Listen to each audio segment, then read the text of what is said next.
Bonjour à toutes et à tous et bienvenue pour ce dernier œil du CE. Nous voilà donc arrivés au terme du mandat confié par les agents de la maintenance aux élus du comité d'établissement.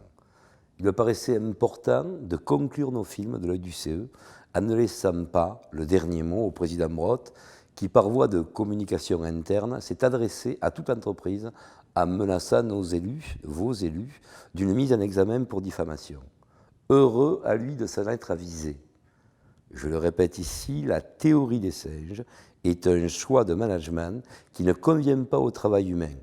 Les agents de RTE, aussi bien que les êtres humains en situation de travail, ne sont pas comparables à des singes ni à des primates d'ailleurs. À RTE, la création des responsables du bonheur, ainsi que l'arrivée dans les organisations de la médiation et des méthodes agiles qui font appel au jeu et au ludique, achève d'arnaquer les agents en les obligeant à être heureux. D'ailleurs, pas forcément au bénéfice de leur bien-être réel. Monsieur le Président Brotte, donc, il est urgent de dépasser cette infantilisation des agents et de leur donner des moyens de s'exprimer librement, ainsi que de redonner du sens à leur travail. Durant ces 3 dernières années, vos représentants n'ont cessé d'agir au titre du mandat pour lequel ils ont été élus. Agir parfois bruyamment, avec conviction, en s'engueulant d'ailleurs, dans les salles feutrées de la Tour Window, qui accueille à son dernier étage le restaurant à Patronal, El Pueblo. Plusieurs dossiers ont évolué et sont d'ailleurs à mettre à votre crédit.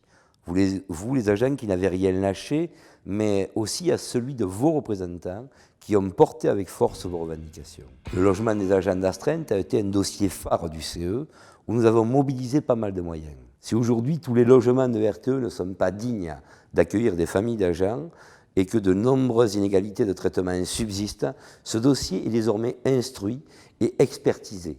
Les inégalités sont maintenant soulevées. Les élus CGT du CE, en faisant appel aux juges, ont ouvert le droit aux jeunes sans astreinte d'occuper ces logements aux mêmes conditions que leurs aînés. Il reste beaucoup de travail encore pour conquérir le droit des agents d'astreinte, propriétaires ou d'ailleurs locataires de leur logement. Des pétitions sont à votre disposition dans le dernier fascicule qu'on vous a envoyé. Un arsenal juridique est en cours de réalisation avec nos avocats conseils en droit au logement. Durant ces 3 dernières années, la discrimination a confronté vos élus à une direction maintenance niant l'évidence.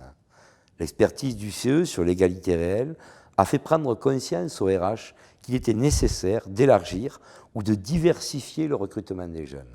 Avant cette expertise, la sociologie d'entreprise n'était pas à l'image de la société française au sens de la diversité.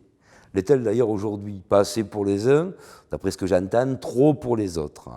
Ce que je constate dans mes nombreux déplacements en équipe, c'est que la diversité commence petit à petit à rentrer dans l'entreprise, et c'est bien.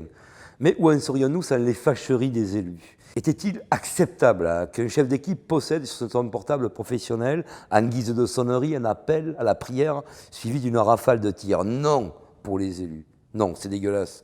Était-il entendable qu'un agent se livre de façon répétée à des insultes racistes genre « sale arabe de merde »? Non, pour les élus, c'est inacceptable. Ces actes sont pénalement condamnables. RTE n'a rien fait en la matière pour faire respecter le droit.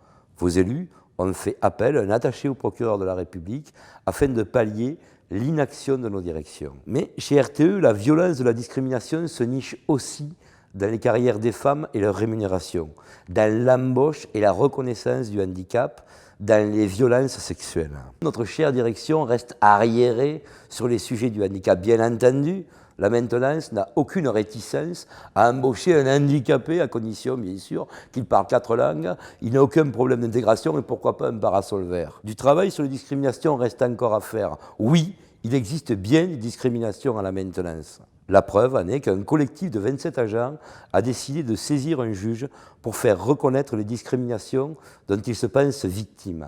Les élus CGT du CE se sont saisis du dossier et ont nommé, envers et contre tous, un expert afin d'auditer ce collectif. Le CE de la maintenance, c'est une 50aine de dossiers ouverts. Ce sont des experts, en appui de vos élus, des courriers aux inspections du travail, des avis donnés en séance, un travail des élus sur le terrain, de la communication à votre destination avec des films, avec un journal. De la fiscalisation des frais de déplacement à la suppression des GF, vos élus n'ont pour la plupart rien lâché. Durant ces 3 dernières années, les élus de l'OCE ont travaillé à faire reconnaître la pénibilité et la complexité de notre travail sur des dossiers aussi variés et aussi divers que les chantiers à délai contraint,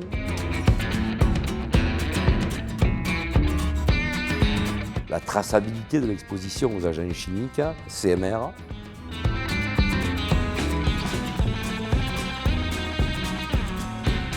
le dépassement de la durée légale du temps de travail et du temps de repos, la réforme des équipes appui, l'évolution des technologies et les bouleversements organisationnels du travail, et bien d'autres dossiers encore. Ces dossiers sont ouverts, sont instruits, ont recueilli des avis et se sont nourris des expertises. Ils demandent encore du travail de fond pour convenir à toutes et à tous. Alors à vous les agents de la maintenance, de RTE, si notre direction vous a donné l'illusion, car ce n'est que ça, d'un échange équilibré en mettant en scène par ses comptes rendus de CE des rapports pacifiés de coopération avec les élus, ben là elle vous a arnaqué. Avec nos directions, nous avons évidemment des intérêts irréconciliables. Ils bossent pour des actionnaires qui cherchent avant tout à s'en mettre plein les fouilles en puisant dans les nôtres. Alors que les dividendes versés représentent chaque année 60% du résultat net de l'année précédente. Les intérêts des agents et ceux des actionnaires de RTE sont plus que jamais irréconciliables. On peut faire ici l'hypothèse que les régulateurs, la CRE donc, demandera à RTE de nouveaux efforts de productivité sur les dépenses de fonctionnement et sur les effectifs. Puisque nous avons tant besoin de sous, prenons les sous sur la rémunération des actionnaires, mais pas dans les salaires ni dans les effectifs. Le CSE de demain sera le dernier rempart de la défense de vos intérêts et de vos droits fondamentaux. Les élus ne discriminent aucun agent, ne harcèlent pas, ne comparent personne à des singes. Ils défendent vos intérêts collectifs. Alors ça serait con de ne pas aller voter pour le syndicat qui vous tient le plus à cœur. Je vous invite donc à participer aux élections. Et puis prenez soin de vous et peut-être à bientôt.